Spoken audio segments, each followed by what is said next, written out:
কান্নাকাটি করে না, তখন আমার নিজেরও খুব খারাপ লাগে, মানে আমারও অ্যাজ ইউজুয়াল কান্নাটা চলে আসে আর কি। দেখেছো এখনো কাঁদছে, কি গলি বলো দিনই এই মেয়েটাকে নিয়ে ঠোঁট উল্টে কাঁদছে, দেখেছো? Evening guys, welcome back to my channel and welcome back to another blog. এখন মোটামুটি বিকেল 5টা বাজছে। আজকে এখন থেকে ব্লগটা স্টার্ট করছি, আশা করছি তোমাদের ব্লগটা দেখতে বেশ ভালো লাগবে। চলো তাহলে আজকের ব্লগটা স্টার্ট করি। আজকেও সকাল থেকে ব্লগ করিনি, সকালবেলা আমার পড়া ছিল। 2 সপ্তাহ অনলাইন ক্লাস করার পর আজকে অফলাইন ক্লাস ছিল, তো সকাল থেকে ব্লগ করিনি। মানে এই কদিন যা গেছে, এই কদিন তো বিন্দুমাত্র পড়তে বসতে পারিনি। রিয়ার বিয়ে 3 দিন ধরে গেছে, তারপরে কৌস্তবের বিয়ে ছিল। দুজনেই আমার স্কুল ফ্রেন্ড এবং ভীষণ ক্লোজ ফ্রেন্ড। আর তারপর মিস্টার বিশ্বাস এসছে, বাড়ি গেছিলাম বেশ কিছুদিন, এদিক ওদিক সেদিক এইসব করতে গিয়ে প্রায় বোধহয় 15 দিন মতো তো কেটেই গেছে। পড়াশোনা মানে বই খাতা থেকে আমি একদম দূরেই রয়েছি। বই খাতা মানে সেরকমভাবে একটুও পড়া হয়নি আর কি এই কদিনে। তো পড়াটায় বেশ খানিকটা গ্যাপ পড়ে গেছে। আজকে হচ্ছে কি মিস্টার বিশ্বাসের চলে যাওয়ার দিন, ওরও 15 দিন কেটে গেল।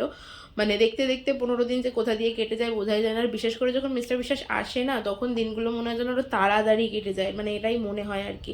তো আজকে মিস্টার বিশ্বাস চলে যাচ্ছে রাজস্থান, ওর রাত্রের ট্রেন। রাত্রে ওর বোধ হয় 12টা পৌনে 12টার আশপাশ ট্রেনের টাইমিং থাকে আর কি। ও বাড়ি থেকে ওই 8:30 পৌনে 9টা নাগাদ বেরোবে, ওই টাইমেই বেরোয় ও। তো আজকে ভাবলাম তো চলো আজকে বিকেলবেলা থেকে একটুখানি ব্লগিংটা স্টার্ট করি। আর ভাবছি আজকে রাত্রি থেকেই পড়াশোনা স্টার্ট করব। আমি একটুও সময় নষ্ট করতে চাই না, কিন্তু সময় নষ্ট না করতে চাইলেও না বেশ খানিকটা সময় এমনি এমনি মাঝে মাঝে নষ্ট হয়ে যায়। যেমন এই 15টা দিন বাড়ি এই সমস্ত করতে গিয়ে 15টা দিন একটুও বই নিয়ে বসা হয়নি এবং বেশ খানিকটা সময় নষ্ট হয়ে গেছে। 15 দিনে কত কিছু পড়ে ফেলতে পারতাম হয়তো, কিন্তু কোনো কাজ এতটাই ইম্পর্টেন্ট থাকে বা এতটাই করা জরুরি হয়ে থাকে না যে আর হয়ে ওঠে না আর কি। যাই হোক, সেই হচ্ছে কথা। বুটু এখন বসে বসে এই দেখো কি করছে, পাপার ফোন নিয়ে ফোন দেখছে। এখানে চাদর টাদর পড়ে রয়েছে, দুপুরবেলা শুয়েছিল। এখানে দেখো খেলনা ডালনা সব কিছু ছড়িয়ে ফেলেছে, ওখানে চা বিস্কুট, মানে বিছানা ঘর সব কিছুর অবস্থা খুবই খারাপ। আজকে আর কিচ্ছু পরিষ্কার করব না, মানে সব কিছু কালকে পরিষ্কার করব। আজকে ভেবেছি রাত্রিবেলা পড়তে বসবো, মিস্টার বিশ্বাস বেরিয়ে যাবে, তারপরে সমস্ত কিছু কাজ গুছিয়ে ভেবেছি আজকে রাত্রিবেলা একটুখানি বই নিয়ে বসবো। আমি তো নর্মালি রাত্রিবেলায় পড়াশোনা বেশি করি, তো আজকে ভেবেছি রাত্রিবেলা বই নিয়ে একটুখানি বসতেই হবে, না হলে আর হচ্ছে না আর কি। সুন্দরী আজকে পুরীর জামা পরেছে, পুরীর জামা পরে আর এখানে বসে। জানো আমরা দুজনে একই মেহেন্দি পরেছি না বুটু? দেখাও তুমি আনতে পারো, আমি তো আচ্ছা নাও, আচ্ছা পাতো নাও। এই দেখো বুটু আর আমি না একই মেহেন্দি পরেছি। কিরম লাগছে আমাদের মেহেন্দি হাত? পান্ডা, বুটুর পান্ডা ভীষণ পছন্দ। এই যে পান্ডাকে ওই কোনায় যে পান্ডাকে নিয়েই শুয়ে থাকে রাত্রিবেলা, ওরকম পান্ডাকে নিয়ে শুয়ে থাকে। আর হাতে সেম কি সেম বাবা? পান্ডা সেম দেখি তোমার হাতটা একটু দেখি। বুটুর হাতে মেহেন্দিটা বেশি ফুটেছে, এই দেখো। আমার মতো কবে হবে?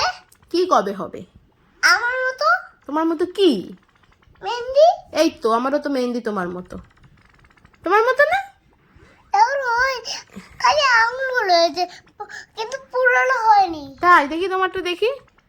দেখো এই দেখো বুতুরটা, আর এই দেখো আমারটা। দেখো বলো তো তোমরা কেমন হয়েছে? ও নিজেই দেখতে ব্যস্ত হাত। গতকালকে পুচু এসেছে, এবার রিয়ার সেই মেহেন্দি বেঁচেছিল আর কি, রিয়ার বিয়ের মেহেন্দি। 4টে মেহেন্দি কিনেছিলাম, রিয়ার হাতে 2টো তাও পুরো লাগেনি, আরও 2টো ছিল। রিয়া আমাকে বলেছিল নিয়ে যা, তো বাড়িতে নিয়ে এসেছিলাম। আর গতকাল পুচু এসেছে যেহেতু, তো পুচুকে বললাম বুটুকে মেহেন্দি পরিয়ে দে। মেহেন্দি পড়তে চায় ও মাঝে মাঝে, রিয়ার বিয়ের সময় পড়েছিল, উঠে গেছে। তো ওই মেহেন্দি পরেছে। এবার ও যেহেতু পান্ডা পরেছে, তুমিও সেম পরো, তাই আমি ওই হাতে পান্ডা বানিয়েছি আর ও হাতে পান্ডা বানিয়ে একই মেহেন্দি দুজন মিলে পরেছি। পুচু পরিয়ে দিয়েছে আর কি। এখন বসে বসে দেখছে ফোন, বিস্কুট খাবে বললো, তাই বিস্কুট নিয়ে আসলাম। দেখি ওকে বিস্কুটগুলো এখন খাইয়ে দিই। নাও এবার শুরু হয়ে গেছে মিস্টার বিশ্বাসের প্যাকিং করা। এখন মাঝে মোটামুটি সন্ধ্যা 6টা 6:30টার আশপাশ হবে। অ্যাকচুয়ালি না রাজস্থানে না খাবার দাবারের সব থেকে বড় সমস্যা হয় জানো, মানে আমরা যে ধরনের খাবার খাই ওখানে না সেগুলো ঠিকঠাক পাওয়া যায় না। তো ওই জন্য যেটুকুনি নিয়ে যাওয়া পসিবল, তো অ্যাকচুয়ালি পুঁই শাক নিয়ে যাচ্ছিলো আমার কাকা শ্বশুরের জন্য। তুষার অ্যাকচুয়ালি আমার কাকা শ্বশুররাও ওখানে থাকে, তবে তুষার যেখানে থাকে মানে মিস্টার বিশ্বাস যেখানে থাকে সেখান থেকে একটু দূরে থাকে আমার কাকা শ্বশুররা। তো কাকা শ্বশুর বলেছিল আসবি যখন একটু পুঁই শাক নিয়ে আসি, সেখানে তো কিনতে পাওয়া যায় না, তো একটু পুঁই শাক খাবো। তো সেই কারণেই পুঁই শাক নিয়ে যাচ্ছিলো। এবার পুঁই শাক এবার 3 দিন ধরে যেতে গিয়ে তো পুঁই শাক মনে হয় অর্ধেক শুকিয়েই যাবে, কিন্তু তাও যেহেতু বলেছে সেহেতু না নিয়ে গেলে তো হয় না। তো সেই কারণে পুঁই শাক নিয়ে যাওয়ার প্রিপারেশন চলছিল, ডাল কেটে পাতা আলাদা করে, অনেক পাতা ওর মধ্যে খারাপ ছিল সেগুলো আলাদা করে ভালো করে মুড়িয়ে টুড়িয়ে তারপরে পুঁই শাক নিয়ে যাবে। আর পুঁই শাক ছিল, তার সাথে ছিল তোমার গাছের আম। আমাদের গাছে যে কটা আম হয়েছে, আম তো এখনো অবধি পাকিনি, কিন্তু ওই যে কটা আম হয়েছে সেগুলো, তার সাথেও জামা কাপড়গুলো এখানে মা গুছিয়ে দিচ্ছিল, গুছিয়ে রাখা আছে। ও তো এখন পুঁই শাকের প্রিপারেশন করতেই ব্যস্ত আর কি, পুঁই শাকগুলো ভালো করে যেহেতু গুছিয়ে নিয়ে যেতে হবে। তো আমি ওকে প্রথম দিনই বলছিলাম পুঁই শাক নিয়ে তো যাবে, কিন্তু ওই 3 দিন ধরে যে যাবে তার মধ্যে গিয়েই না পুঁই শাক সমস্ত কিছু একেবারে খারাপ হয়ে যায়। তো যাই হোক, মোটামুটি ওনার গোছগাছ কমপ্লিট হয়ে গেছে। এবারে এসছিলোই খালি একটা পিট ব্যাগ নিয়ে, জামা কাপড় বেশি কিছু নিয়ে আসেনি একেবারেই। তো ট্রলি তো নিয়ে এসেছিল না, খালি ওই একটা পিট ব্যাগই নিয়ে এসেছিল। আর ওই ব্যাকপ্যাকের সাথে তোমার একটা হাত ব্যাগ হয়েছে, যার মধ্যে ওই খাবার জিনিসপত্র নিয়েছে আর কি, আম নিয়েছে একটুখানি আর বাকি সমস্ত জিনিসপত্র। আর এখানে আমার মেয়ে শুরু করেছে মেকআপ করা। বুটু না মেকআপের প্রতি না ওর প্রচণ্ড টান আছে। পুচু এসছিল, পুচুকে মেকআপ করা শুরু করেছে। পুচু তো করতে চাইছিল না, তারপরে আমি জোর করে না তুই কর, কাউকে একটা তো দরকার ওর মেকআপ প্র্যাকটিস করার জন্য। তো এখানে পুচুকেই মেকআপ প্র্যাকটিস করছিল, মুখে ব্লাশার লাগিয়ে দিয়ে, মানে ব্লাশার মানে কত কিছু যে করে জানো না। মাঝে মাঝে একই জিনিস আমার সাথে করে, মানে ও মাঝে মাঝে যখনই হয়তো একটুখানি মনে পড়লো তখনই ওর মনে হয় যে আমি একটুখানি মেকআপ করি। কখনো মায়ের ওপর এক্সপেরিমেন্ট চলে, কখনো আমার ওপর এক্সপেরিমেন্ট চলে, মাঝে মাঝে দাদুর ওপরেও চলে। আর এবারে পাপা আসার পর পাপার ওপরও একবার এক্সপেরিমেন্ট হয়েছে আর কি, খালি লিপস্টিকটা পাপা কোনোভাবেই লাগাতে দেয়নি আর কি। তো যাই হোক, এখানে দেখো আমার মেকআপগুলো না, মানে আমার যেটুকুনি মেকআপ আছে, আমার খুব মিনিমাম মেকআপ আছে। আমি যেহেতু মেকআপ এমনিতেই করি না, কিন্তু ওই বিয়েবাড়ি টিয়েবাড়ি মাঝে মাঝে এপাশ ওপাশ যেতে গেলে একটুখানি তো না থাকলেও নয়, তাই ওই অল্প কিছু আছে সেগুলোকেও আমার মেয়ে এই করে করে সব শেষ করে দিচ্ছে। কনসিলার, ফেস পাউডার তো একটা ভেঙেই দিয়েছে পুরো, আর একটা হাফ ভেঙে গেছে বলা যেতে পারে। মানে এইভাবেই চলছে, মাঝে মাঝেই খালি মেকআপ করতে বসে যায়। আমি তো ওকে বলি তুই মনে হচ্ছে এবার মেকআপ আর্টিস্টই হবি। পুজো দিদি যে এখানে বসে আছে চুপচাপ মডেল সেজে, এটাই হচ্ছে সব থেকে বিরক্তিকর ব্যাপার পুজো দিদির জন্য। কিন্তু আমি বলেছি বলে পুজো দিদি নড়তেও পারছে না, নাহলে পুজো দিদি সাজতেই চাইছিল না, আমি বলেছি সেই কারণে পুজো দিদি বসেছে। অ্যাকচুয়ালি বুটু কান্নাকাটি শুরু করে দিয়েছিল, ও পুজো দিদিকেই মেকআপ করবে, অন্য কাউকে করবে না, আমি পুজো দিদিকেই মেকআপ করব। তো সেই কারণে এখানে বসে বসে এখন পুজো দিদির মেকআপ হচ্ছে। দেখো সব কিছু লাগানো হয়ে গেছে। আর এখানে মিস্টার বিশ্বাস তো ফোন নিয়ে শুয়েই রয়েছে, ও লাস্ট কিছুক্ষণ সময় আর কি একটুখানি কাটিয়ে নিক এইভাবেই। নাও পুজো দিদির মেকআপ শেষ হয়ে গেছে, আর মিস্টার বিশ্বাসের বেরোনোরও সময় হয়ে গেছে। জুতো পরছে, এখানে ব্যাগ ট্যাগ কমপ্লিট। এখানে বাবা আর মেয়ের এখন ইম্পর্টেন্ট টক চলছে, আর এটাই বলা হচ্ছে বুটুকে যেন তুমি কান্নাকাটি বেশি করো না। অ্যাকচুয়ালি মিস্টার বিশ্বাস যখনই আসে, আসার পর যখনই ও রিটার্ন করে, প্রত্যেকটা বার বুটু কাঁদতে কাঁদতে এমন অবস্থা হয় যে বুটুর জ্বর চলে আসে। ওইটা নিয়েই আমরা চিন্তিত থাকি সব সময় আর কি। সেই কারণেই ওকে বলা যে তুই বেশি কান্নাকাটি করিস না। এখনো অবধি তো ঠিক আছে, জানি না এরপর কি করবে। মিস্টার বিশ্বাস বেরিয়ে পড়লো, আর বাবার কাঁধে তো চড়তে হয়, যখন বাবা আসে তখনই একটুখানি কাঁধে চড়া হয়, আদারওয়াইজ তো আর পাপার কাঁধে চড়া হয় না, আর আমরা কেউ কাঁধে চাপাতে অভ্যস্ত নই। তো সেই কারণে লাস্ট টাইম পাপা যখন যাচ্ছে তখন একটু পাপার কাঁধে চড়ে পড়তে হবে, তাই পাপার কাঁধে উঠে পড়েছে। আমি মোটামুটি এই ব্যাপারটাতে অভ্যস্ত হয়ে গেছি। তার কারণ হচ্ছে মিস্টার বিশ্বাসের সাথে যখন থেকে আমার রিলেশনশিপ, মানে 2009-10 আর কি, তখন থেকেই ও বাইরেই থাকে। তো আমরা এমনিতেই লং ডিস্টেন্স রিলেশনশিপে ছিলাম। তারপর আমাদের বিয়ে, আমি ওখানে গিয়ে কিছুদিন থেকেছি, তারপর আবার আমি এখানে শিফট করেছি। মেয়ের পড়াশোনার জন্য তো এখানে শিফট করতেই হতো। আর শুধু মেয়ের পড়াশোনা না, তার সাথে আমার প্রফেশনটাও রয়েছে। যদিও আমি এখন প্র্যাকটিস করি না, কিন্তু তবুও মানে আমাকে এখানেই থাকতে হতো এনিহাও। তো ওখানে তো থাকাটা সবসময় পসিবল না। তো আমাদের রিলেশনশিপটা অল টাইমই লং ডিস্টেন্সেই রয়ে গেছে আর কি। তো আমি ব্যাপারটাতে অভ্যস্ত হয়ে গেছি এতগুলো বছরে, কিন্তু আমার মেয়েটার জন্য মাঝে মাঝে একটু ডিফিকাল্ট হয়েই যায় আর কি। অ্যাকচুয়ালি বাবাকে ছেড়ে থাকে তো, ওই জন্য মাঝে মাঝেই না খুব মানে কিছুদিন অন্তত ওর বাবা আসার পর চলে গেলে কিছুদিন, বেশ কিছুদিন ওর এই রেশটা না থেকে যায়, মাঝে মাঝেই কাঁদতে থাকে, মাঝে মাঝেই বলে আমি পাপার কাছে যাব। এমনকি আজকাল এমনটাও বলে যে ঠাকুরকে বলো না তাড়াতাড়ি আমার পাপাকে নিয়ে চলে আসতে। এই সমস্ত কথাগুলো শুনলে না আমি নিজেও প্রচণ্ড ইমোশনাল হয়ে পড়ি। মানে ওর পাশাপাশি মনে হয় যেন আমিও কেঁদে ফেলি, মানে আমারও না কান্না চলে আসে সত্যি কথা বলতে কি। কিন্তু ওই যে কর্মসূত্রে বাইরে থাকলে কিছু করার নেই, এইটুকুনি তো অ্যাডজাস্ট করতেই হয় আর কি। চলো, নৌকা চলে এসেছি। বুটু অ্যাকচুয়ালি বলেছিল যে পাপাকে আমি বোটে তুলতে যাব, তো সেই কারণেই এই অবধি এসেছি। কেননা গতবার যখন ওর পাপা চলে গেছিল না, তখন প্রচণ্ড কান্নাকাটি করেছিল আর বলছিল কেন গেলাম না, আমি পাপাকে বোটে তুলে দিয়ে আসবো, এই কথা বলছিল। তো এবারে ওই জন্য ওকে জিজ্ঞাসা করেছিলাম যে কত দূর অবধি পাপাকে তুলতে যেতে হবে, তো বলেছিল পাপাকে আমি বোটে তুলতে যাব। তো সেই কারণেই আমরা লঞ্চ ঘাট অবধি এসছিলাম। এখান থেকে মিস্টার বিশ্বাস যাবে সরাফুলি, সরাফুলি থেকে ট্রেন ধরে হাওড়া, আর হাওড়া থেকে রাত্রেও ট্রেন রয়েছে। তো সেই কারণে এখানে এসছিলাম, এখানে এসে বসেছিলাম। এই যে বোট ছাড়ারও সময় হয়ে গেছে।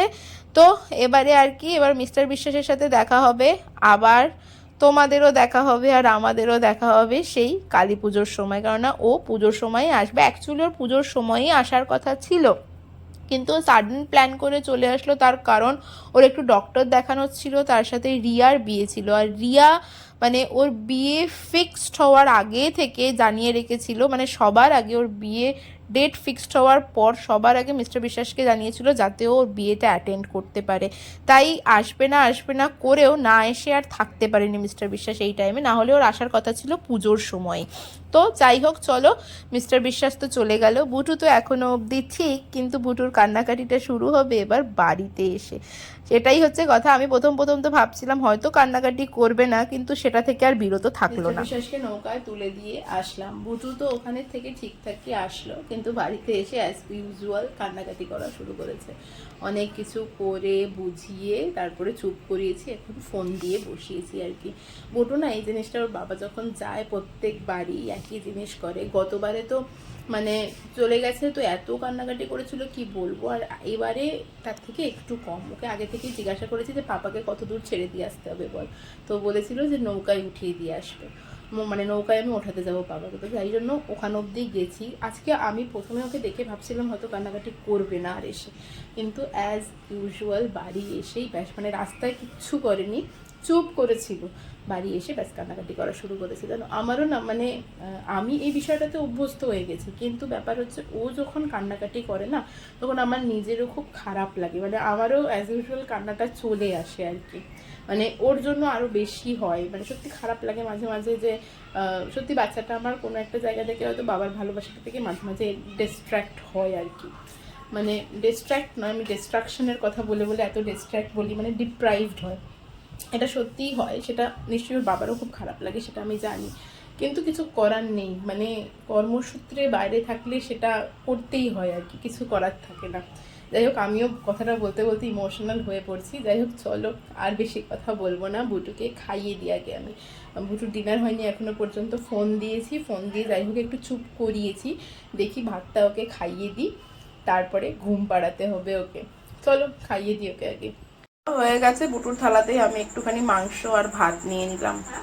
বিশ্বাসের জন্য আজকে মাংস রান্না হয়েছে, ও অ্যাকচুয়ালি খাবার নিয়ে যাবে। যেহেতু রাত্রের ট্রেনে তো প্যান্টি কার থাকলেও রাত্রে খাওয়া দাওয়ারের কোনো ব্যবস্থা থাকে না, তাই আজকে রাত্রের খাবারটা তোকে নিয়ে যেতেই হতো। আর রাত্রে তো একটু বেশি রাত্রের ট্রেন না, ওর বোধহয় ট্রেনের টাইম খুব সম্ভবত 11:50 বা 45 এরকম কিছু একটা।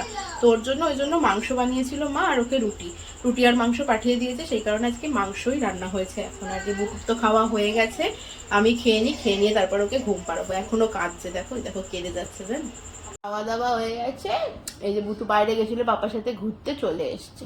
কি হয়েছে দেখেছো, এখনো কাঁদছে। কি করি বলো দিনি এই মেয়েটাকে নিয়ে, ঠোঁট উল্টে কাঁদছে, দেখেছো? কাঁদে না বাবা, দাঁড়া ওকে চুপ করিয়ে ঘুম পাড়িয়ে দিই আগে। বুটুকে আলটিমেটলি ঘুম পাড়াতে পেরেছি, খুব কাঁদছে জানো, কাঁদতে যাই হোক ঘুমিয়েছে। আমি ভেবেছিলাম পড়তে বসবো, কিন্তু ওকে ঘুম পাড়াতে গিয়ে না আমি নিজেও আবার ঘুমিয়ে পড়েছিলাম। এবার ঘুমিয়ে পড়েছি, এখন মোটামুটি দেখছি ঘড়ির কাঁটার দিকে তাকিয়ে 2টো বেজে গেছে। তো সেই কারণে আজকে আর মানে আমার হঠাৎ করে ঘুমটা ভেঙে গেছে আর কি। তো ভেঙে গেছে যখন ভাবলাম চলো ব্লগটা বানাচ্ছিলাম, ব্লগটাও আমার এন্ড করা হয়নি, তো সেই কারণে আবার ঘর থেকে বাইরে বেরিয়ে এসে ব্লগটা এন্ড করার জন্য ভিডিও ক্লিপটা নিচ্ছি। আজকে আর পড়তে বসছি না, ফাইনালি কাল থেকে পড়াশোনা শুরু করবো আর কি। চলো আজকের ব্লগটা তাহলে এখানেই শেষ করছি, তোমাদের সাথে দেখা হচ্ছে আবার নেক্সট ব্লগে। ততক্ষণ পর্যন্ত সবাই খুব হ্যাপি থেকো এবং খুব পজিটিভ থেকো। ব্লগটা ভালো লাগলে do like share and subscribe. Okay চলো, টাটা অ্যান্ড গুড নাইট।